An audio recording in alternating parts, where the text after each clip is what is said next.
you all for gathering here today. Dr. Distelheim and Michelle. I'm sorry I'm a few minutes late, but I thought, who will be here? Well, look, this is beautiful. What a nice turnout.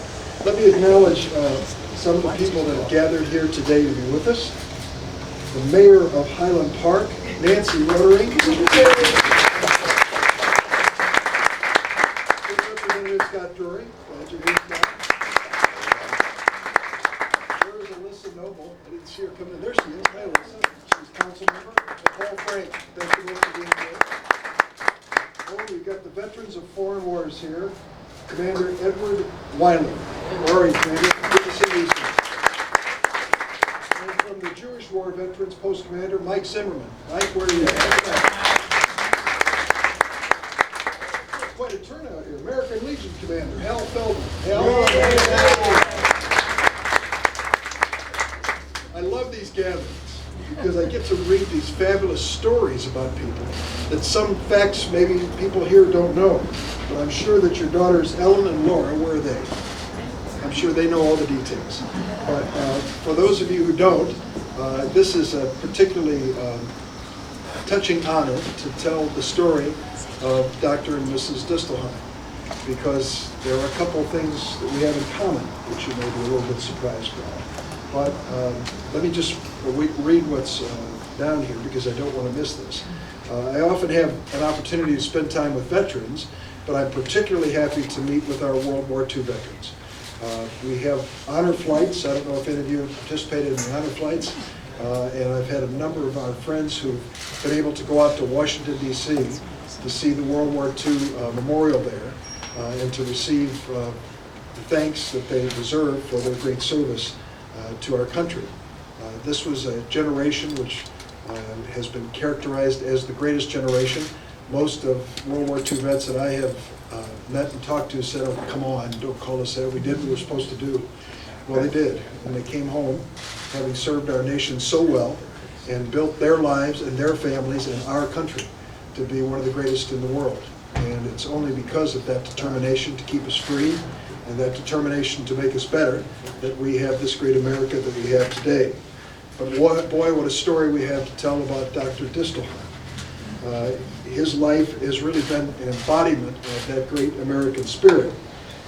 He would never say that about himself, so I'm going to say it. Now, Dr. Distelheim and I have something in common. We were both born to mothers who immigrated to Illinois from Lithuania. How about that? And, from Lithuania. And like many first-generation Americans, we both grew up with a sense of the past, but also with a real dedication to the future. Now, as a young man, Irving Distelheim took full advantage of opportunities. Though his family didn't have wealth when he grew up in Chicago, he always dreamed about being a doctor. He didn't have the money to pay for it, but he enrolled in medical school at the University of Illinois in Chicago. And he dreamed of being a doctor regardless of what it took. Empty pockets couldn't keep him away from his dream. He scraped by selling shoes. Did you do that? Sold shoes. And teaching chemistry to make ends meet. And soon he became Dr. Distelheim. There must have been a lot of opportunities available to him in his life, but he decided that the most important responsibility he had was to serve his country. And so in 1943, with the American War, Dr. Distelheim managed to take on substantial responsibilities. He was deployed to France, where he cared for wounded troops, moving to and from the front. Soon he was promoted to command a mobile medical detachment, which moved across the country following the Germans' retreat. Many of the German troops were surrendering or were captured during this retreat. They often needed medical attention, but there was just no place to take them. So our Dr. Distelheim was entrusted with organizing care for 80,000 German prisoners. These 80,000 men may have been the enemies to some, but Dr. Distelheim was a doctor first. He cared for them because that was his calling, that was his profession. He took care of them, making the rounds and organizing treatments for those in need. He received several honors for his service, which we'll talk about in just a moment. Dr. Distelheim returned from war one of many American heroes, but you never would have known it. He went to work. He completed his medical residency in New York and then returned to Illinois to open his practice in Lincolnwood. That practice would be a landmark in the community for almost 50 years. Dr. Distelheim loved his patients, and they loved him too. Even when he moved here to Highland Park, and even though he hated that commute every day, he kept his clinic based in Lincolnwood so he could stay close to his patients. The patients used to tell him, "Doctor, there just aren't enough doctors like you. They don't exist anymore." And it wasn't only his patients that he served. He shared his expertise with other young people, teaching for many years at the University of Illinois Medical School. Despite his distinguished status, he was always sure to stop by the university clinic to serve for free, to care for those who couldn't find any care anywhere else. And his impact didn't end with medicine. He returned from France with a love of art, and especially French Impressionists. He probably figured out they were pretty important before most of us did. And he began his own collection. True to form, he wanted to share this with others. But for many years, his fellow art lovers in Chicago could stop by the Distelheim galleries on Oak Street and enjoy it too. But most important in all these things, his family. His wife, Rochelle, 62 years. Good for you. No, I'm 62 years old. His 62-year-old wife, Rochelle, who was married at birth.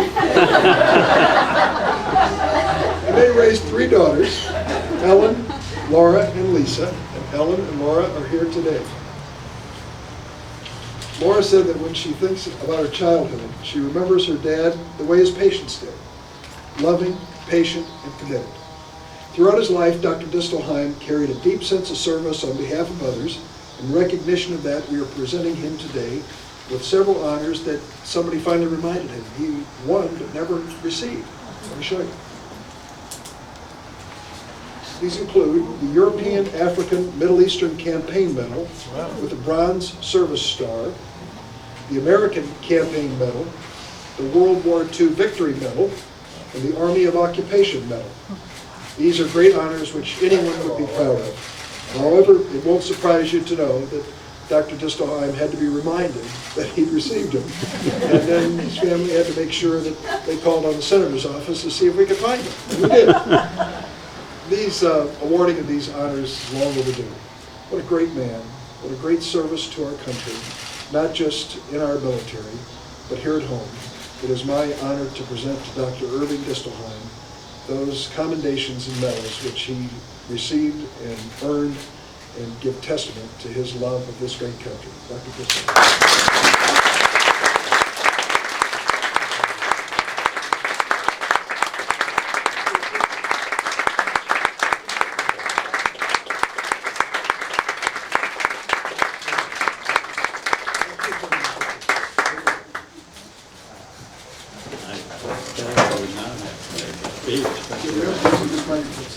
Okay.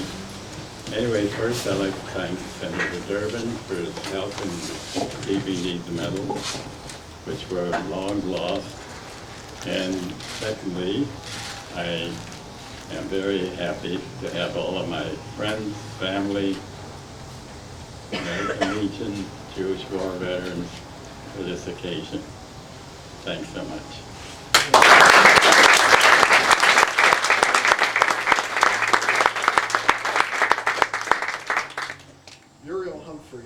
Used to say to her husband, Senator Hubert Humphrey, a speech doesn't have to be eternal to be immortal. Obviously, Dr. Distelheim heard that good advice.